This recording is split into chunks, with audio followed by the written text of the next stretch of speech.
सी हम लोग तो मिलते ही रहते हैं हमेशा। मोस्टली मुझे शिव को काफ़ी जगहों पे एक साथ बुलाया जाता है for the events functions.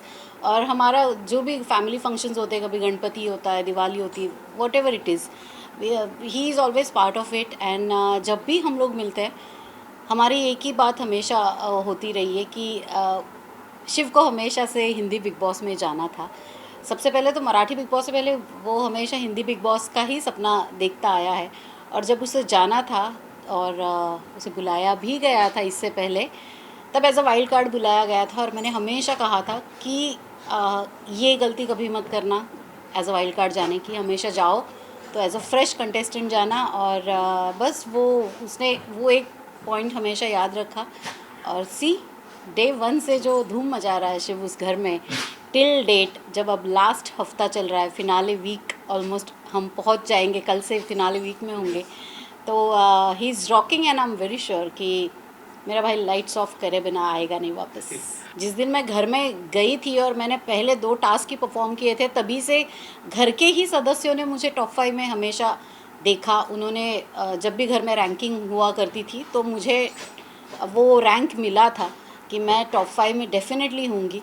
But कभी कभी बिग बॉस भी ऐसी चाल खेल देते हैं, घर में कुछ ऐसी चीज़ें हो जाती है कि अनएक्सपेक्टेडली आप बिल्कुल फिनाले के नज़दीक पहुंच जाते हो और आप घर के बाहर होते हो। Mind blowing, mind blowing. मतलब शिव की जर्नी ऐसी रही है कि Shiv will be the example for he setting a bar की जो सालों सालों तक याद रखा जाएगा कि अगर प्लेयर हो, इंसान हो बिग बॉस के घर में, तो वो ऐसा हो जो मतलब एकदम निडर होके और डे वन से एकदम फ्रंट फुट पे खेल रहा है। वो कभी उसने बैक सीट ली नहीं, हमेशा फ्रंट फुट पे आके अपना ओपिनियन रखा है। अब तो जब काफ़ी जगहों पे निकल भी चुकी है ये बात, कौन किसके क्या कॉन्ट्रैक्ट्स है, ये लड़का बिना किसी कंडीशंस और कॉन्ट्रैक्ट्स के उस घर में वैसे गया हुआ है। Contract in the sense show में आने का कॉन्ट्रैक्ट डेफिनेटली होता है, बट उसके अलावा के जो कॉन्ट्रैक्ट्स होते हैं, वैसा बिना किसी कॉन्ट्रैक्ट के वो वहाँ तक पहुँचा है। और ये इतनी बड़ी बात है मेरे लिए, बिकॉज आई कैन अंडरस्टैंड कि वैसे बिना किसी कंडीशन के आप घर में जाते हो और फिर भी इतनी देर तक सरवाइव करते हो, वो कितना मुश्किल है। हमने देखा है बाहर गए हुए लोग भी वापस आए हैं बिकॉज उनके कॉन्ट्रैक्ट्स शायद वैसे होंगे इस वजह से आउट हुए कंटेस्टेंट भी घर पे आए, ऊपर से प्राइज़ मनी भी लेके गए। उनकी वजह से प्राइज़ मनी भी कटी है। अभी कल ही मैं देख रही थी, कल का जो एपिसोड है, बिग बॉस ने टास्क दिया, 2 ग्रुप बनाए उन्होंने और 2 ग्रुप में प्राइज़ मनी जीतने की उन्होंने ये की। मतलब ये पहली बार ऐसा होगा शायद बिग बॉस में कि किसी पर्टिकुलर इंसान को इतनी प्राइज़ मिलेगी और किसी पर्टिकुलर इंसान को इतनी प्राइज़ मिलेगी। मतलब इतने भेदभाव पे उतर चुके हैं अब ये लोग कि जिसे चाहते हैं प्राइज़ मनी दिलवाना ज़्यादा, उसे ज़्यादा प्राइज़ मनी। हालांकि प्राइज़ मनी गई भी किसकी वजह से, ये आप अगर गौर तलब करेंगे, अंकित को बचाने के चक्कर में प्रियंका ने प्राइज़ मनी 25 लाख गंवाए, टीना को बचाने के चक्कर में शालीन ने 25 लाख गंवाए, पर शिव ने किसी के लिए बजर नहीं दबाया था।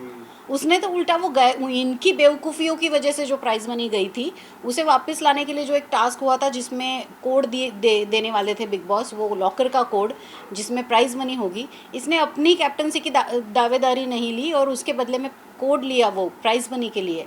जबकि ये जो बाकी दूसरे कंटेस्टेंट्स हैं, इन्होंने कैप्टनसी की दावेदारी ली थी, इन्होंने प्राइज़ मनी को ज़ीरो इम्पोर्टेंस दिया था जब प्राइज़ मनी आ रही थी या बचा सकते थे, तब नहीं लिया। और अब देखिए, जिन लोगों की वजह से प्राइज़ मनी घटी है, उन लोगों को अब जब वो जीतेंगे तो उनको फुल प्राइज़ मनी होगी, और जब मेरा भाई शिव जीतेगा, जिसकी मुझे फुल गारंटी है, उसे कम प्राइज़ मनी मिलेगी। ऐसा ऐसा क्यों? तब तो कोई ग्रुप में डिस्कशन नहीं था, सिर्फ एक बंदे के ऊपर वो डिसीजन था, एक जन डिसाइड कर सकता था। तब सब सारे घर वालों पे क्यों नहीं वो डिसीजन सौंपा गया फिर कि क्या इसे बचाने के लिए आप प्राइज़ मनी वो करेंगे?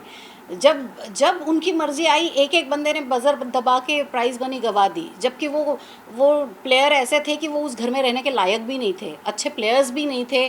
अंकित was a nice human being, but हमने देखा कि उसका गेम बिल्कुल ज़ीरो नहीं, उसका गेम माइनस हो चुका था।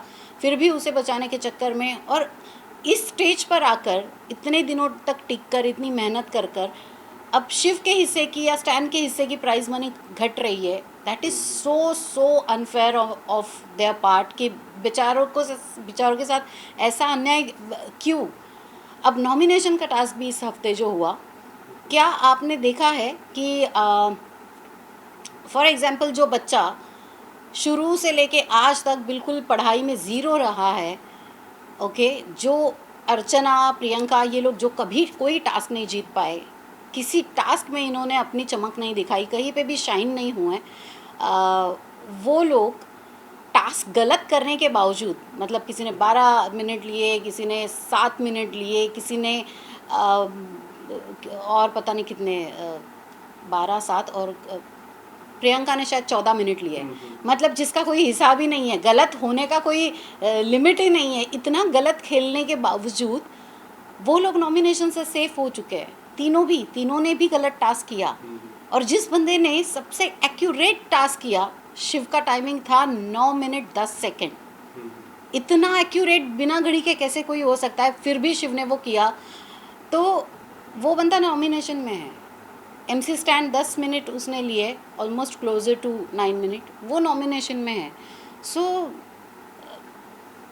समझ में नहीं आता कि ये इतना अनफेयर, ये ग्रुप देने की कहाँ से बिग बॉस को सूझी, और इतना गलत कैसे, मतलब अन्याय की भी कोई हद होती है यार, नाइंसाफ़ी की भी कोई हद होती है कि जो बंदा टास्क कर रहा है शुरू से लेके एंड तक, इतने डिस्ट्रैक्शंस, इतनी चीज़ें हुई, उसके बावजूद वो डे 1 से लेके अभी तक 100 में से 100 नंबर ला रहा है वो लड़का, और उसी के साथ ये सब गलत चीज़ें हो रही है। So I am not happy with that, but कोई बात नहीं, वो टिकट टू फिनाले ना जीते, कोई बात नहीं, वो नॉमिनेट हो जाए, ट्रॉफी वही जीतेगा। That was the best thing in the house. Otherwise बाकी दूसरे ग्रुप को आप अगर देखो, सौंदर्या को देख लो, अर्चना को देख लो, टीना और शालीन को देख लो, प्रियंका को देख लो, ये लोग इतनी लड़ाइयाँ करते, घर में इतना शोर होता है, इतने सारे शोरगुल के बीच में, मतलब ये जो एक अलग ग्रुप था, वो हमेशा एक दूसरे की इज्जत उतारने पे मतलब कायम लगे रहते थे। जहाँ तक मैंने प्रियंका का गेम अभी तक देखा है, उसने अपने साथ जितने लोग थे उन सबको बेइज्जत किया है, उनकी बेइज्जती कर करके वो लोग बेचारे अपने ही दोस्त के हाथों बुरी तरह मतलब वो एक कुछ है ना शेर, बड़े बेआबरू निकले तेरे कूचे से, तो ये सब अपने ही दोस्त के हाथों इतने बेइज्जत होके घर से बाहर निकले हुए सारे के सारे।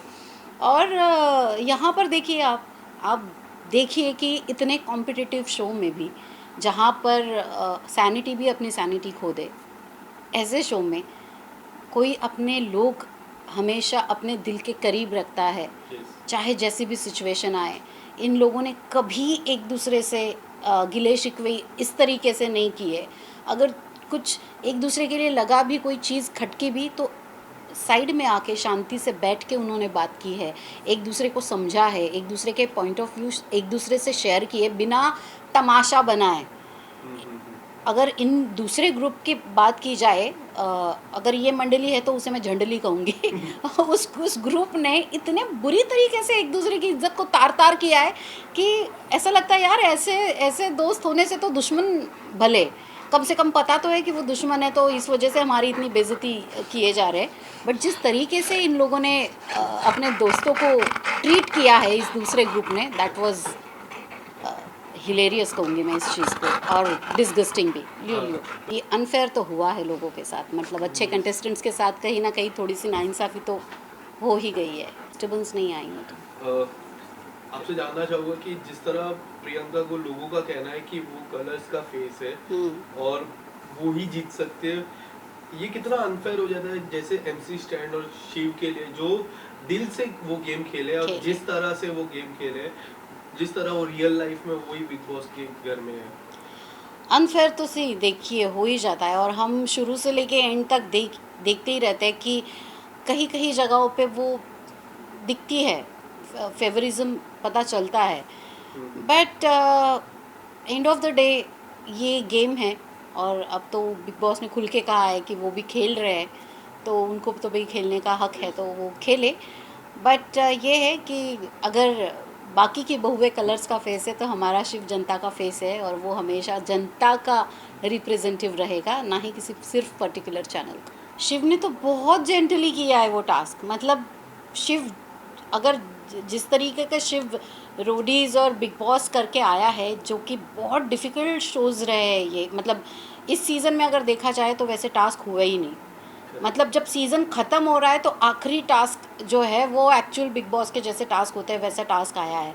अदरवाइज़ जो आज तक शिव को चिढ़ाते थे घर के अंदर, अर्चना ने या फिर प्रियंका, सॉरी सौंदर्या ने, कि यार ये कैसे करता होगा, ये बिग बॉस में क्या कैसे जीतता होगा, और जो कि क्वेश्चन मार्क उठाए जाते थे उस पर। मेरे सीज़न में मेरे ऊपर भी कई बार क्वेश्चन मार्क उठे कि ये कैसे विनर बनी। तो let me tell you guys कि जो अभी सीज़न ख़त्म होते होते जो टास्क शुरू हुआ है ना, हमारे मराठी सीज़न में ये टास्क पहला होता है, मतलब ये वार्म अप टास्क होता है और उसके आगे फिर और टास्क खतरनाक होते जाते हैं। तो हम वो खेल के वहाँ से आके यहाँ पर आए हैं, मतलब वो लेवल, मतलब इतना उसका टफ होता है टास्क का कि वहाँ से लेके हम उसके बाद यहाँ आए। इस सीज़न में कोई टास्क ही नहीं हुए। जो अर्चना हमेशा ताना देती है बिग बॉस विनर होने का शिव को, वो कल कहती है टास्क ख़त्म होने के बाद, हैं ये होता है टास्क, ऐसा होता है। तो मैडम अब पता चला आपको टास्क किसे कहते हैं, कैसे खेलते हैं। आप पहली बार जब खेली हो तो आपको इतना प्राउड फील हो रहा है। ये जो बच्चा है शिव, ये ऐसे कई टास्क करके आया है। हमारे सीज़न में ऐसे हफ्ते में 3 टास्क होते हैं, नॉमिनेशन, फिर कैप्टनसी टास्क, फिर साप्ताहिक कार्य। ये हफ्ते के 3 करते करते 15-16 हफ्ते हम वो टास्क खेल के फिर हमें वो ट्रॉफ़ी मिलती है।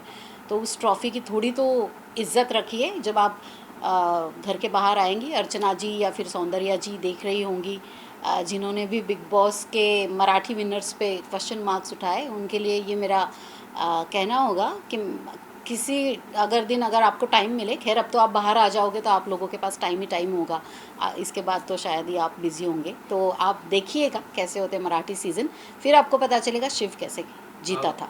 देखा जाए तो शिव के लिए स्टैन सबसे बड़ा कंपटीशन है, सबसे बड़ा competition, because stand is one more genuine player, जो कि हम अग्री करते हैं कि बहुत ही लेट खेलना शुरू हुए हैं, बट अब जब वो खेलना शुरू हुए तो उन्होंने गैर सीधा 6th ही डाला है। तो शिव की सबसे बड़ी कंपटीशन आई थिंक स्टैन है, और शिव के बाद अगर मेरा उस घर में इस वक्त अगर कोई फेवरेट है तो दैट इज़ स्टैन। अर्चना और प्रियंका से अगर वो डिस्टेंस रखे तो अच्छी बात है, बहुत ही अच्छी बात है। टॉप 3 में आप किसको देखते हो? मेरे लिए टॉप 3 नहीं है, मेरे लिए टॉप 2 है, शिव और स्टैन। जो भी होगा फिर वो उसे मैं विनर कहूँगी ही नहीं, क्योंकि फिर ऐसे मैं कहूँगी बैठे बिठाए ही उनको अगर ट्रॉफ़ी दी जाती है तो मेरी नज़रों में वो विनर होगा ही नहीं। मैं शिव को सबसे, जब वो बाहर आएगा और फिनाले के बाद जब मैं उसे मिलूँगी उस ट्रॉफ़ी के साथ, तो मैं उससे यही चीज़ कहूँगी कि I am so proud of him, I am really really proud of him, because it was not easy. बिना किसी एमजी के, बिना किसी एक्टिंग के स्ट्रॉन्ग बैकग्राउंड के, वो लड़का वहाँ पे गया है, खेल रहा है, दिल से खेल रहा है, दिल से रिश्ते बना रहा है, दिल से सब कुछ निभा रहा है, दिल से उस घर में एक एक पल वो जी रहा है। और यहाँ तक कि उसकी जो जर्नी रही है वो आसान नहीं है। तो मैं उसे यही कहूँगी कि I am really proud of him. और मैं कहूँगी दूर रहने की कोई ज़रूरत नहीं है किसी से, क्योंकि शिव इतना पॉजिटिव बंदा है कि अगर वो अपने साथ किसी को दोस्त बना लेता है तो वो निगेटिव को भी पॉजिटिव में बदलने की ताकत रखता है। तो शिव को किसी से डरने की ज़रूरत नहीं है। आप देखिए जैसे जैसे शिव का ग्रुप बढ़ता गया, जो लोग शुरू में बहुत गलत नज़र आ रहे थे वो भी अच्छे लगने लगे। सो शिव का ऑरा ही ऐसा है कि वो ताकत रखता है कि किसी नेगेटिव बंदे को भी वो पॉजिटिव में कन्वर्ट कर सकता है। यही कहूँगी कि भाई तू नहीं चुनेगा अपनी दुल्हन, तेरी दुल्हन हम चुनेंगे, ओके। तू बस आराम से घोड़े पे बैठ के आ जाना बारात में, जोक्स अपार्ट। बट शिव जैसा लड़का है, आई एम वेरी श्योर उसकी मेरी जो भाभी होगी वो डेफिनेटली बहुत अच्छी होगी, सुलझी हुई होगी। और सबसे बड़ी चीज़ उसमें ये होगी कि वो बहुत ही वैल्यूज़ रखने वाली होगी, फैमिली से बहुत प्यार करने वाली होगी, शिव की तरह ही अच्छे और नेक दिल की होगी। तो बस हमें इससे ज़्यादा और कोई एक्सपेक्टेशन नहीं है, और मैं ढूंढूंगी ऐसी भाभी अपने लिए ज़रूर। एज अ व्यूवर मुझे लगा कि शिव और उसकी टीम ने तो टॉर्चर किया ही नहीं। स्टैन ने तो बस वो आते जाते सिर्फ ऑयल डाल रहा था, साबुन डाल रहा था, और स्टैन शायद वैसा बंदा है भी नहीं कि वो किसी को तकलीफ़ देना पसंद करेगा। वो सिर्फ हाथ छुड़ाने की कोशिश कर रहे थे। निमृत ने एक दो बार हाथ फिज़िकली हाथ छुड़ाने की कोशिश की, या फिर वो उसकी रस्सी खींचने की, हार्नेस खींचने की कोशिश की, वो थोड़ा गलत था। बट शिव की तरफ से अगर मैं ये टास्क देखूँ तो शिव ने बहुत ही एक्चुअली जेंटली खेला, और मैं एक्चुअली इस बात से खुश नहीं हूँ कि वाई शिव ने टॉर्चर नहीं किया, बिकॉज शिव सिर्फ कान में गुदगुदी कर रहा था। जो प्रियंका कह रही थी कि बाद में टास्क के बाद प्रियंका ने भी कहा कि अरे नहीं, मुझे कोई तकलीफ़ नहीं हो रही थी, मैं तो बस ऐसे ही कर रही थी, झूठ मूठ बोल रही थी कि मेरा कान फट जाएगा या ऐसे। वो तो मैंने उसे बिज़ी रखने के लिए किया था। इट प्रूव्स, इवन जैसे ही टास्क ख़त्म हुआ, प्रियंका ने खुद बोला कि थैंक्स शिव, तुमने वो सादा पानी फेंका, इसकी वजह से मेरी आंखें बच गई, वरना मेरी आंखें तो गई थी। ऐसा प्रियंका ने टास्क ख़त्म होते ही कहा कि मतलब अगर उसकी आंखों में ज़रा कुछ गया होगा तो शिव ने तुरंत उसको सादा पानी दिया फेस पे।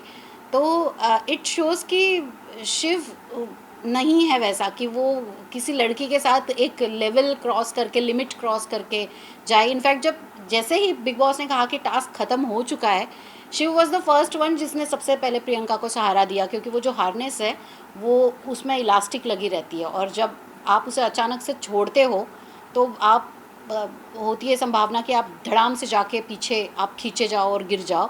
तो Shiv was the first one कि उसने पहले प्रियंका को पकड़ा कि वो गिर ना जाए या उसे चोट ना लगे। तो Shiv is that kind of a person. But Shiv को थोड़ा हार्श होना चाहिए था टास्क में, जो वो हुआ नहीं ज़रा भी।